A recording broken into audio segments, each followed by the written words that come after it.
मेरे दो पैर नहीं है, जो राइट पैर है वो अबाउ नहीं है और जो लेफ्ट वन है वो बिलो नहीं है। I am using prosthetic now and I am walking with this crutch. उसके पीछे एक रीज़न है, मैं बाय बर्थ ऐसी नहीं थी। 2008 में जब मैं आपके यहाँ फर्स्ट पीयू बोलते हैं, हमारे मुंबई में 11th स्टैंडर्ड बोलते हैं, जब 11th स्टैंडर्ड में मैं थी तो उस वक्त मैं कॉलेज से घर लौट रही थी और मेरा पहला सेमेस्टर एग्ज़ाम था। मैंने 10th में 92 स्कोर किया था और मुझे बचपन से ख्वाहिश थी कि मैं डॉक्टर बनूं। मेरे जो अब्बू हैं वो वेजिटेबल वेंडर हैं, सब्जी तरकारी बेचते थे। हमारी माली हालत अच्छी नहीं थी और मैं बस डॉक्टर बनकर घर को सपोर्ट करना चाहती थी। और जो मुझ जैसे गरीब तलबा तालबात थे, जो मुझ जैसे गरीब बीमार थे, उनकी खिदमत करने का जज्बा था और अल्लाह से दुआ करती थी कि अल्लाह मुझे उस काबिल बनाना। उस वक्त कुछ ज़राए नहीं थे, आप लोगों की तरह इतने सारे हेल्पिंग हैंड नहीं आते थे हमारे पास, लेकिन बस एक ख्वाब था कि डॉक्टर बनना है। 10th में अच्छा स्कोर किया, साइंस में एडमिशन लिया। 11th क्लास का पहला सेमेस्टर था और मेरा जो कॉलेज था वो घर से काफ़ी दूर था और मुझे लोकल ट्रेन से ट्रैवल करना होता था, मुंबई की लोकल ट्रेन। 7 अक्टूबर 2008 मामूल की तरह ही दिन था। मैं जब पेपर देकर अपने कॉलेज से निकली, मैंने 12 डब्बों की ट्रेन पकड़ी बैंड्रा स्टेशन से। मैं ट्रेन के पहले डब्बे में सवार थी। ट्रेन 12 डब्बों की थी और मेरा जो डेस्टिनेशन स्टेशन था वो जोगेश्वरी था। जोगेश्वरी से पहले एक अंधेरी स्टेशन आता है जो बहुत ओवर क्राउडेड होता है। जब वो स्टेशन आया तो मैंने सोचा कि नेक्स्ट स्टेशन मेरा है, मुझे अपनी सीट से उठ के दरवाजे की तरफ आना चाहिए। ये एक लम्हा था। इस एक लम्हे में जब मैं अपनी सीट से उठी और दरवाजे की तरफ आई और दूसरे लम्हे में मैंने जब आंखें खोली तो वो 12 डब्बों की ट्रेन मेरी इतनी दूरी से, मेरे आंखों से बहुत तेज़ी से गुजर रही थी। एक लम्हे के लिए मैंने सोचा कि मैं कोई ख्वाब देख रही हूँ। मैं तो ट्रेन के डब्बे में थी, ट्रेन की पटरियों पे कैसे आ गई हूँ और ट्रेन इतनी तेज़ी से मेरे सर के ऊपर से कैसे गुजर रही है। बस एक वहम था कि अल्लाह करे ये ख्वाब हो, लेकिन मैं पहले डब्बे में सवार थी। वो 12 डब्बों की ट्रेन मेरे दोनों पहियों से कुचल के चली गई। किसी ने भी चेन नहीं खींची ट्रेन की और जब ट्रेन काफ़ी दूर जाकर रुकी और मैं जो ट्रेन से गिरी थी वो 2 स्टेशन के बीच में मैं गिरी थी चलती हुई ट्रेन से। किसी ने ट्रेन की चेन नहीं खींची और तब मुझे एहसास हुआ जब मैंने अपने राइट पैर को कटा हुआ देखा पटरियों पर, उससे बहुत हैवी ब्लीड हो रहा था and I was conscious there. मैंने अपने आज़ा को ब्लीड करते हुए देखा, एक लावारिस की तरह पटरियों पर पड़े होके मैंने यहाँ वहाँ नज़रें दौड़ाई कि एटलीस्ट कोई अल्लाह का बंदा आसपास हो जो मेरी हेल्प को आगे आए। 2 स्टेशंस के बीच में थी तो लोगों को आने में टाइम लगा और उस वक्त हमारे पास सेलफ़ोन नहीं होते थे। अभी तो माशाल्लाह हर स्टूडेंट के पास सेलफ़ोन होते हैं। तो मेरे पास फ़ोन डायरी थी। जब लोग आए मेरे पास, इकट्ठा हुए 15-20 लोग, तो मैंने हर एक से रो रो कर, गिड़गिड़ा कर उस हालत में मदद मांगी कि कोई अल्लाह का बंदा एटलीस्ट मेरे घर पे फ़ोन कर कर ये बता दे कि मैं इस हालत में यहाँ पर हूँ। क्योंकि बस मेरे जहन में उस वक्त एक बात चल रही थी कि मुझे लावारिसों की तरह यहाँ पर नहीं मरना, मुझे बस घर वाले मेरे साथ होने चाहिए जब मैं इंतकाल करूं, या उन्हें एटलीस्ट ये पता होना चाहिए कि मैं यहाँ पर इस हालत में हूँ।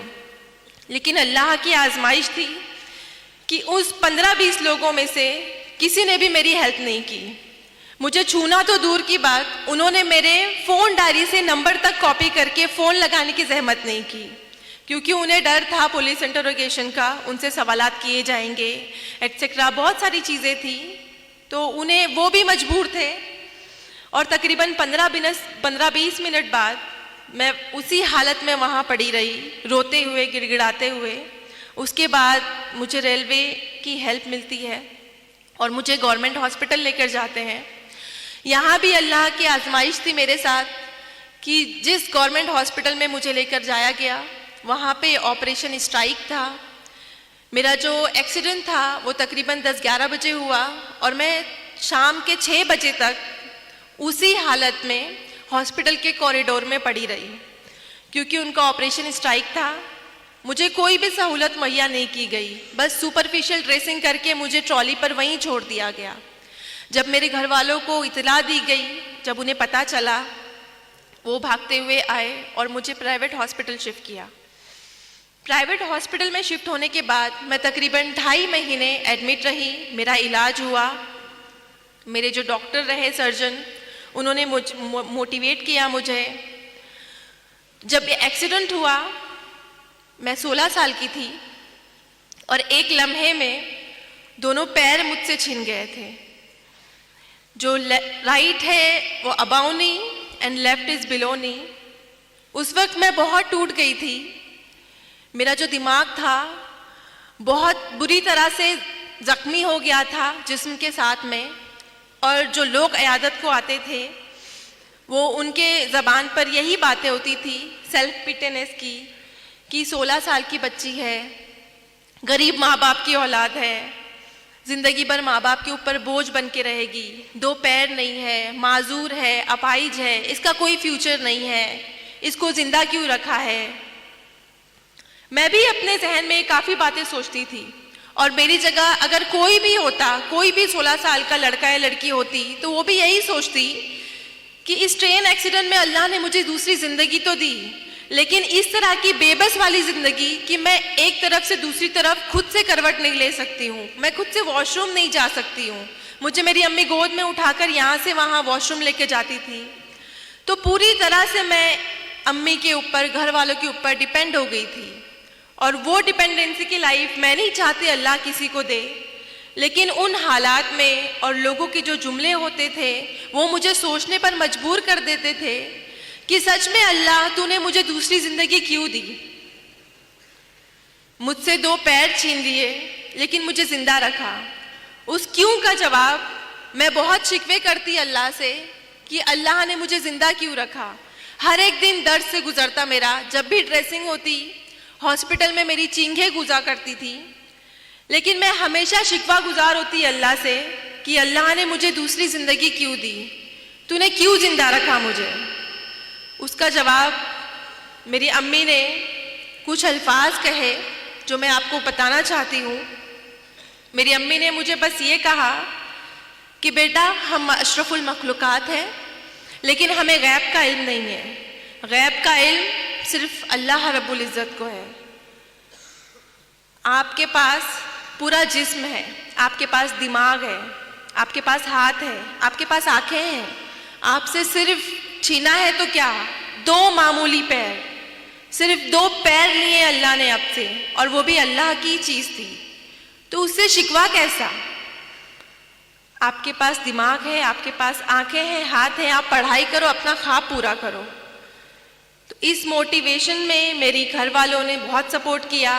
मेरे स्कूल और कॉलेजेस के असातिज़ा ने, मेरे डॉक्टर ने मुझे मोटिवेट किया और उन्होंने कहा कि आपके 2 पैर नहीं है तो क्या हुआ, आप चल नहीं सकती हैं तो क्या हुआ, आप डॉक्टर बन सकते हो, और इंशाअल्लाह आप एक दिन ऐसे चलोगे प्रोस्थेटिक लेग से कि सामने वाला देखकर आपको अंदाज़ा नहीं लगा पाएगा कि आपके पास 2 पैर नहीं है। उस वक्त मुझे लगता था कि ये सारी तसल्ली वाली बातें हैं, ऐसा कुछ नहीं होता। लेकिन मैंने हिम्मत नहीं हारी। मैंने सोचा कि जब अम्मी कह रही हैं, सारे घर वाले कह रहे हैं कि अल्लाह ने कुछ प्लान किया है मेरे लिए जो मुझे अभी दिखाई नहीं दे रहा, मुझे सिर्फ मुश्किलें नज़र आ रही हैं कि मेरे पास 2 पैर नहीं है, लेकिन उसके आगे का अजर शायद मैं नहीं देख पा रही हूँ, जिसके लिए मुझे मेहनत करनी है। तो मैंने मेहनत स्टार्ट की, मैंने स्टडी की। जिस ईयर में मेरा एक्सीडेंट हुआ था, I was in 11th standard, मैंने वो ईयर स्किप नहीं किया। मैंने व्हील चेयर पे एग्ज़ाम दिया, मैंने 12th कंप्लीट किया और अल्हम्दुलिल्लाह से मैंने फर्स्ट क्लास से 12th क्लियर किया। और फिर उसके बाद एडमिशन के लिए आपको पता है उस ज़माने में, अभी तो नीट है बट हमारे ज़माने में सीटी हुआ करता था। तो कॉमन एंट्रेंस टेस्ट में मैंने all over Maharashtra 3rd rank लिया पीएच कोटे में।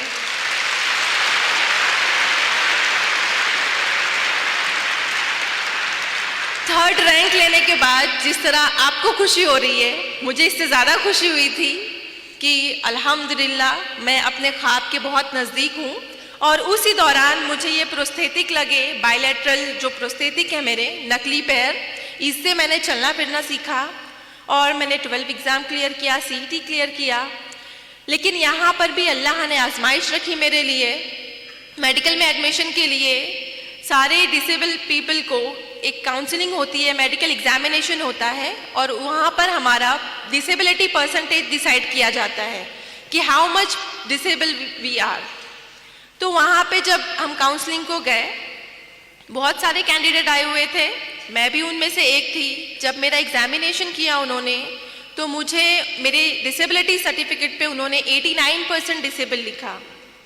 और मेडिकल में एक क्राइटेरिया है, 20 ईयर्स क्लॉ है कि कोई भी फिजिकल डिसेबल जो कैंडिडेट है, जो उम्मीदवार है मेडिकल में एडमिशन के लिए, वो 40 to 70 के बीच में डिसेबल हुआ तो ही एडमिशन के लिए एलिजिबल है, वरना उसे एडमिशन नहीं मिलता है।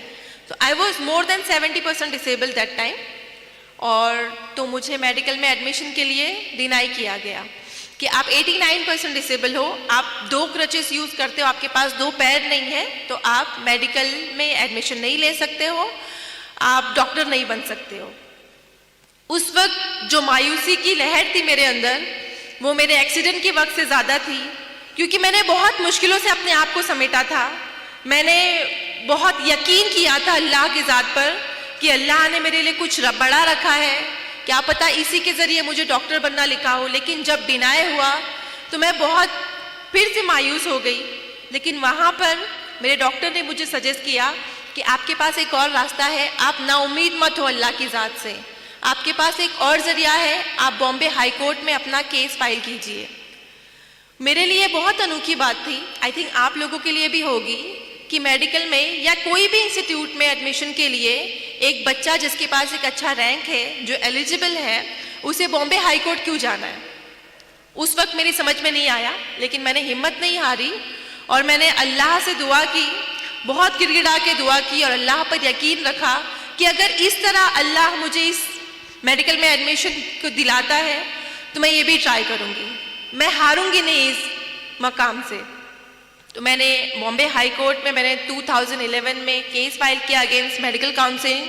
वहाँ पे विदिन 2 मंथ मेरा सब कुछ ऑब्जर्व किया गया। वहाँ पे जो जज थे मोहित शाह सर, उन्होंने मुझे देखा और मेरे अंदर का पैशन देखा उन्होंने एक्चुअली। और उस वक्त मेरे हाथों में 2 क्रचेस थी, अभी तो मैं सिंगल यूज़ करती हूँ, बट 2 क्रचेस के साथ में मैं जब बॉम्बे हाई कोर्ट के अंदर दाखिल होती थी, उन्होंने मेरा एटीट्यूड देखा कि, और उस वक्त जब हियरिंग होती थी तो सारे फैसले मेरे अगेंस्ट होते थे कि मैं 89% डिसेबल हूँ, मेरे पास 2 पैर नहीं है, मेरे हाथों में 2 क्रचेस है, मैं कैसे पेशेंट को ट्रीट करूँगी, मैं कैसे एक जगह से दूसरी जगह जाऊँगी। तो सब कुछ मेरे अगेंस्ट था और मैं बहुत नाउम्मीद हो गई थी कि शायद मुझे यहाँ पे भी डिनाई मिलेगा। और मुंबई में ऐसा कोई केस नहीं था कि मोर देन 70% डिसेबल के बाद भी किसी को एडमिशन मिला हो। मेरा केस पहला केस था जो बॉम्बे हाई कोर्ट में गया। लेकिन जब आखिरी दिन था, मैंने खुद से हिम्मत जुटाई और मैंने खुद से एक अहद किया। 2008 में मेरा एक्सीडेंट हुआ था और 2011 में ये बॉम्बे हाई कोर्ट में मैं गई। तो इन 3 सालों में मुझे डर लगता था ट्रेन की आवाज़ से। जब भी मैं ट्रेन को देखती तो मुझे खौफ बैठता था, लेकिन मैंने खुद की हिम्मत जमा की और मैंने सोचा कि अगर आज मैंने इस डर को नहीं भगाया ना, मुझे ये प्रूव करना है कि मेरे हाथों में 2 क्रचेस हैं। इस ट्रेन ने मेरे 2 पैर छीने, लेकिन मैं इसी ट्रेन में सवार होकर बॉम्बे हाई कोर्ट जाऊंगी। और लास्ट डे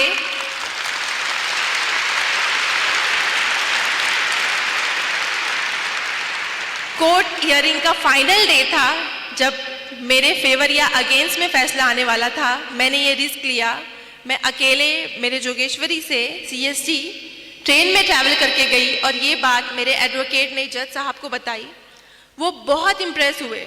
और आप सबको पता है कि मुंबई की लोकल ट्रेन कितनी क्राउडेड होती है।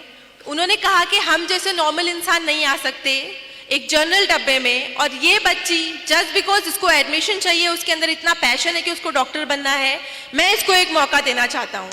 ये बात अल्लाह ने उनके दिल में डाली। मेरे फेवर में फैसला करना उनके लिए बहुत बड़ा रिस्क था, क्योंकि ऐसा कोई केस नहीं था।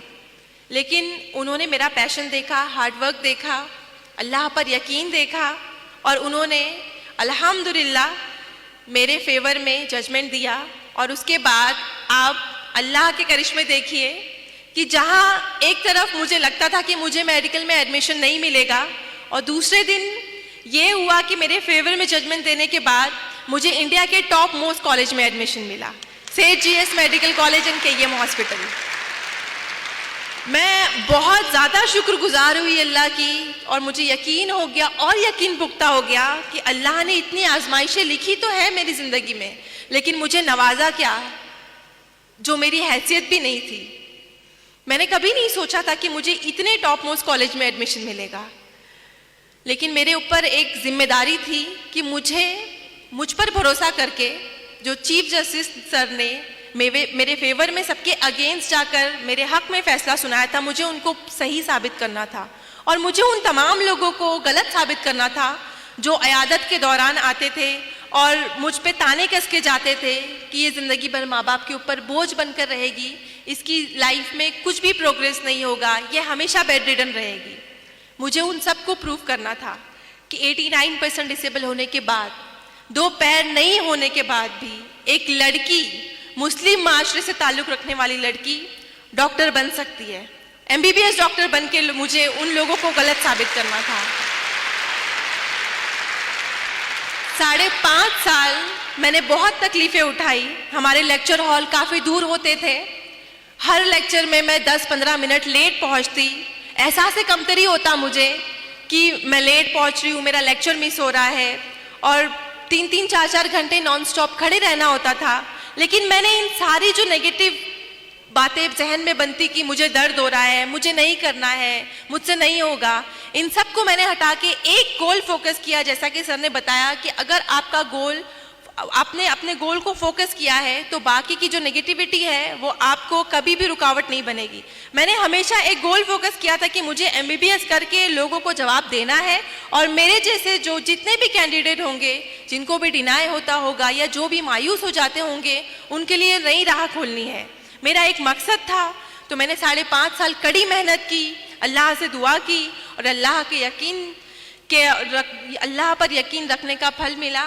और 2016 में मैंने फर्स्ट क्लास से MBBS पास किया।